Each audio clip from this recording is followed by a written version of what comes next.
یہ تہذیب و تہذیب کے اندر علامہ ابن حجر اسقلانی نے حضرت امام علی رضا کے ترجمے میں اس بات کو لکھا ہے، اور یہ حضرت صاحب حبان نے اپنی کتاب الثقات میں بھی اس حوالے کو لکھا ہے.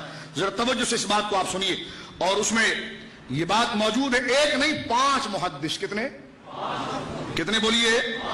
5 محدث. 5 محدث اس بات کو واضح طور پر ذکر کرتے ہیں. ایک بہت بڑے عالم گزرے ہیں، غالباً 415 یا 405 ہجری، یہ اسی کے لگ بھگ آپ کا وصال ہوا ہے.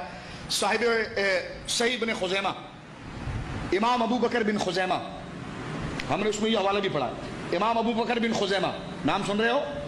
ان کا لقب تھا امام اہل الحدیث. اہل حدیث نہیں، اہل حدیثوں کے امام ہوتا ہے. اہل حدیث سے مراد وہ ہوتا ہے جو حدیث کا فن جانتا ہو، جو حدیث کا، جو اس کا ماہر ہو.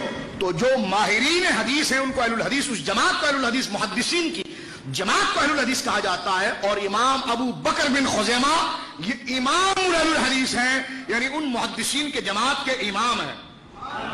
ان کی حدیث شریف میں پوری ایک کتاب ہے صحیح ابن خزیمہ. جیسے صحیح بخاری ہے نا، صحیح ابن، بولیں صحیح ابن. یہ مصر کے رہنے والے تھے. شاہ عبدالعزیز محدث دہلوی رحمۃ اللہ علیہ نے بستان المحدثین میں لکھا، کیونکہ ہر سنی صحیح العقیدہ آدمی کے حاسد پیدا ہو جاتے ہیں.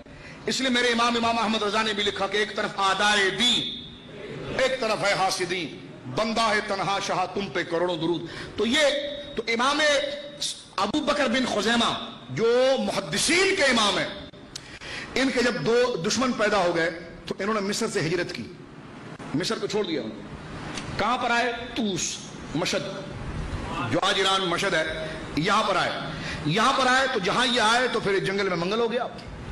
بڑے بڑے محدثین ان کے شاگرد تھے. تو یہ تمام کتابوں کے اندر یہ حوالے واضح طور پر موجود ہے. علامہ ابن حجر اسقلانی تہذیب و تہذیب کے اندر اس بات کو لکھا ہے، سمعت ابا بکر محمد بن معمل بن الحسن بن عیسیٰ یقول، محدثین کی جماعت کہتی ہے، خرجنا مع امام اہل الحدیث ابی بکر بن خزیمہ. محدثین کی جماعت کہتی ہے کہ ہم ایک دفعہ اہل حدیثوں کے امام ابو بکر بن خزیمہ کے ساتھ ہم چلے. وعدیلہ، اور ان کے ہم اثر جتنے محدث تھے، ان کے ہم اثر، ان کے زمانے کے جتنے بڑے بڑے عالم تھے جو ان سے علم میں بڑے متاثر تھے، ان کو لے کر امام ابو بکر بن خزیمہ نکلے. جب نکلے تو کہاں نکلے؟ تو راوی یہ کہتا ہے وعدیلہ ابی علی السقفی ما جماعتی من مشایخ، اور وہ لوگ بھی خود نہیں آئے بلکہ اس وقت مسلمانوں کے جتنے بڑے بڑے شیوخ تھے وہ بھی مجمع میں شامل تھے. اب ایک قافلہ تیار ہو گیا. بولی سبحان اللہ. یہ قافلہ تیار ہوا. وَهُمْ إِذَاكَ مُتَوَافِرُونَ إِلَى زِيَارَةِ قبر علی بن موسیٰ رضا بالطوس. کہاں جا رہے ہیں جناب اتنا بڑا مجمع لے کر؟ کہا امام علی رضا کی قبر پہ جا رہے ہیں. بولو سبحان اللہ. بولو سنی اپنی قدر جان. کہاں جا رہے ہیں جناب؟ کہا امام علی رضا کی مزار پر جا رہے ہیں. کہتے پہنچ تو گئے مزار پر، لیکن ساری جماعت کہنے لگی، کیونکہ ہمارے قائد ابو بکر بن خزیمہ تھے، ہمارے استاذ ابو بکر بن خزیمہ تھے، ہمارے شیخ ابو بکر بن خزیمہ تھے، ہمارے سب کے آقا ابو بکر بن خزیمہ تھے. کہنے ہمارے میں سے کوئی اور کرتا تو ہم اتنا نہیں حیران ہوتے. ہم یہ حیران ہوئے کہ جس استاد کے سامنے ہم نظر نہیں اٹھاتے، جن کا علم حدیث میں اتنا مقام ہے، جن کا اتنا روب اور دبدبہ ہے، ہم نے دیکھا کہ جب وہ پہنچے حضرت امام علی رضا کی مزار پر تو مزار تو اندر تھا، باہر سے آستانے کی دہلیز جیسی شروع ہوئی، فرائیت من تعظیمہ. بولو سبحان اللہ. وہ کہتے ہم نے دیکھا وہ تو بہت ادب و تعظیم کے ساتھ آگے، یعنی بن خزیمہ لتلک البقعہ، اس آستانے کی مٹی پر آرام آرام سے پاؤں رکھتے تھے.